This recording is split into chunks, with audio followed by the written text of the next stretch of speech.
I'm a friend of your mother's. I'd like to help you. I'm not Reagan. What is it? And I am the devil.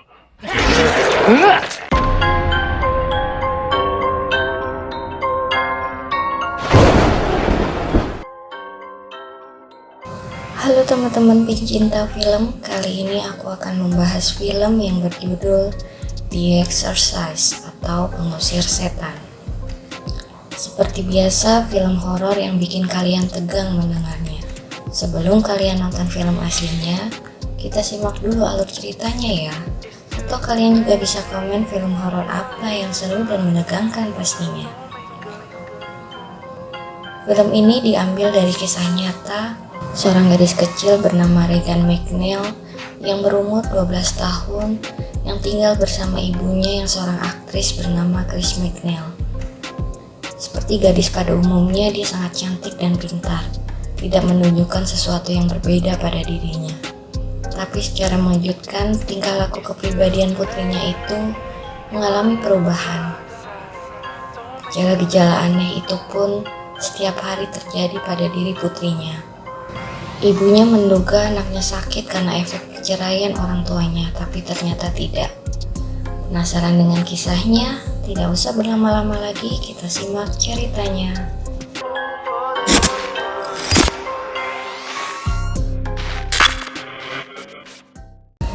Film dibuka dengan seorang pastor yang bernama Pastor Merrin yang sedang berada di Irak Utara. Pastor itu sedang menggali sebuah situs kuno di Nineveh, Irak. Pastor Merrin menemukan sebuah batu berukir gambar makhluk yang mengerikan. Batu tersebut diberikan penjelasan oleh Pastor Merrin sebagai patung Pazuzu, simbol paganisme yang melambangkan setan.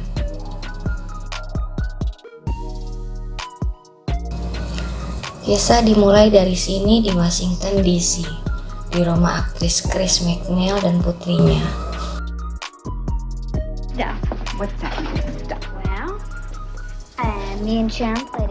Siang itu saat Chris dan Regan putrinya yang sedang berbincang-bincang yang berada di ruangan bawah rumahnya menemukan papan Ouija. Sepertinya mereka memang tidak mengetahui kegunaan papan itu. Regan yang mengambil papan Ouija mencoba bermain bersama ibunya. Disinilah keganjalan-keganjalan yang terjadi pada putrinya mulai nampak. Tanpa sepengetahuan ibunya, Regan merasa dirinya ada yang berbeda, seperti ada dua kepribadian. Captain Howdy. You know, I make the questions and he does the answers.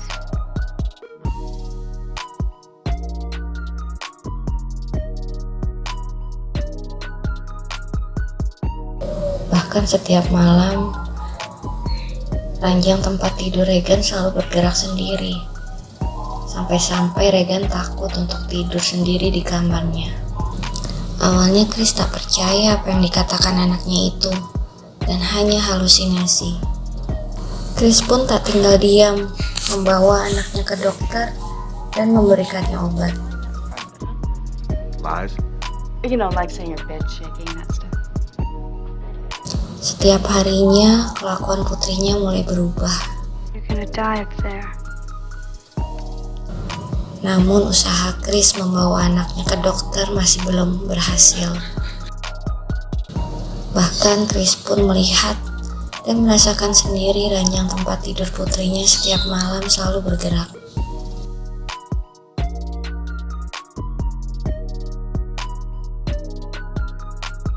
Oh no, that was not so bad. I got on the bed, the whole bed was... Dokter menjalani tes fisik untuk Regan, namun tak ditemukan penyakit. Semuanya normal. There's nothing there. No vascular displacement at all. Sharon menelpon dokter untuk minta datang ke rumah Chris. Dua orang dokter datang dan menuju kamar Regan. Tingkahnya yang menyakiti tubuhnya sendiri, matanya yang berubah putih, lehernya membengkak, membanting-banting badannya sendiri di atas kasur.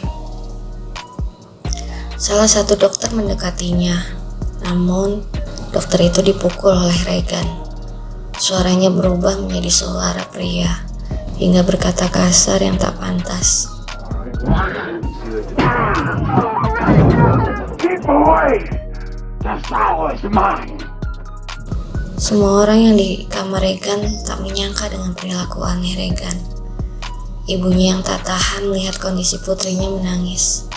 Dokter itu pun membiusnya supaya dia tenang.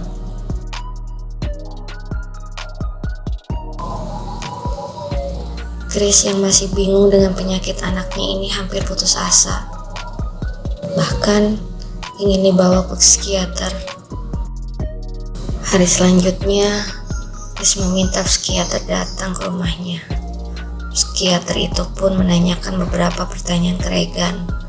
Regan pun menjawab pertanyaan itu dengan kondisi suaranya yang berbeda dan aneh. Oh, 12. Namun hal tak terduga telah terjadi. Tiba-tiba, Regan malah melukai psikiater itu. Who are you?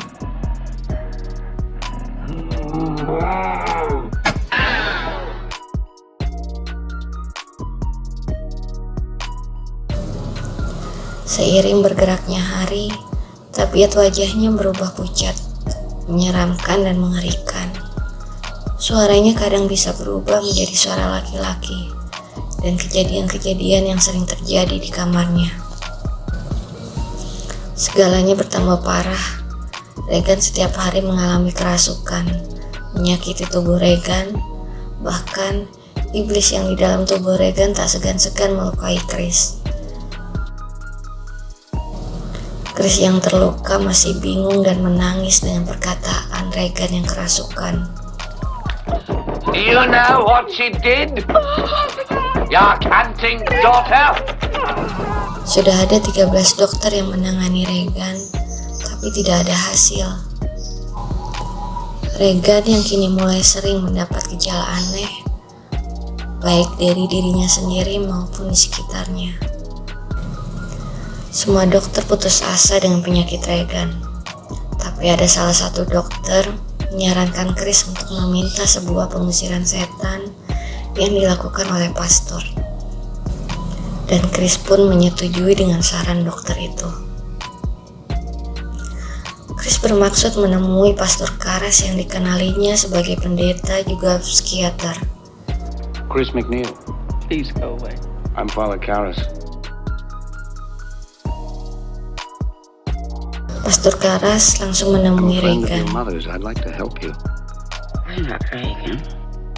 Dia mencoba mengajak bicara Regan, tapi iblis yang ada di dalam tubuh Regan berkata, mengusir Pastor Karras dan mengatakan, And I am the devil. What is it?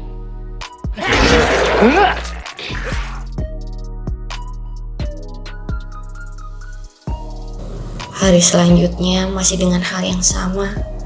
Pastor Karras membawa air suci dan perlengkapan lainnya,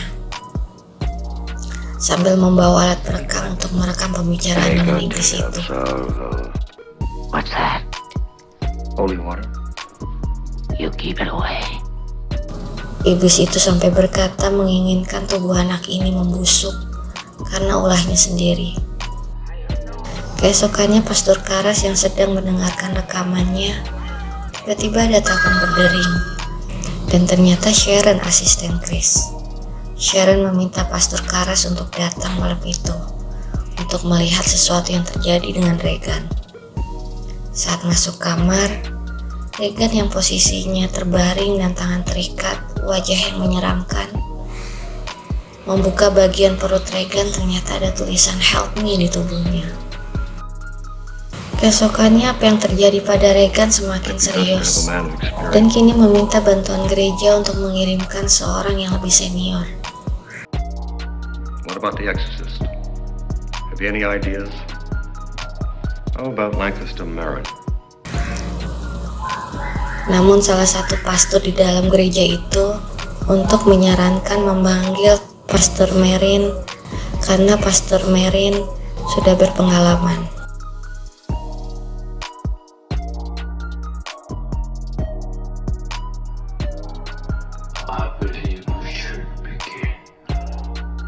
Pastor Pastor Karras dan Pastor Merrin berusaha mengusir setan dari tubuh Regan.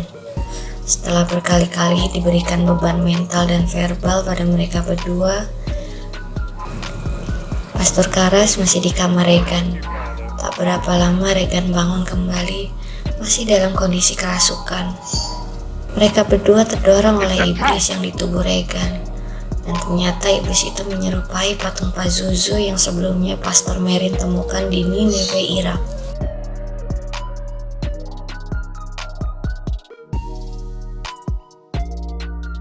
Kemudian, Pastor Karras mencekik Regan dan meminta kepada setan di dalamnya agar merasuki dirinya saja. Setan itu kemudian memasuki Pastor Karras, dan kemudian Pastor Karras menerjunkan dirinya sendiri ke jendela di lantai 2 itu, membuat tubuhnya terjatuh dan terguling di tangga curam dekat rumah tersebut dan meninggal.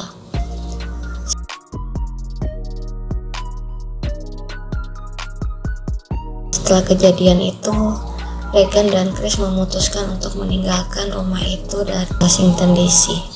Dari segala trauma, Regan tidak mengingat sama sekali mengenai kejadian pengusiran setan yang terjadi pada dirinya. Putrinya kembali normal dan mereka pergi. Hi, Father. Hello. Bagaimana teman-teman? Menegangkan bukan? Bagi yang tertarik, kalian bisa menonton film aslinya. Jika kalian suka, ikuti terus channel ini untuk membahas film-film horor yang menarik lainnya. Assalamualaikum, sehat selalu teman-teman.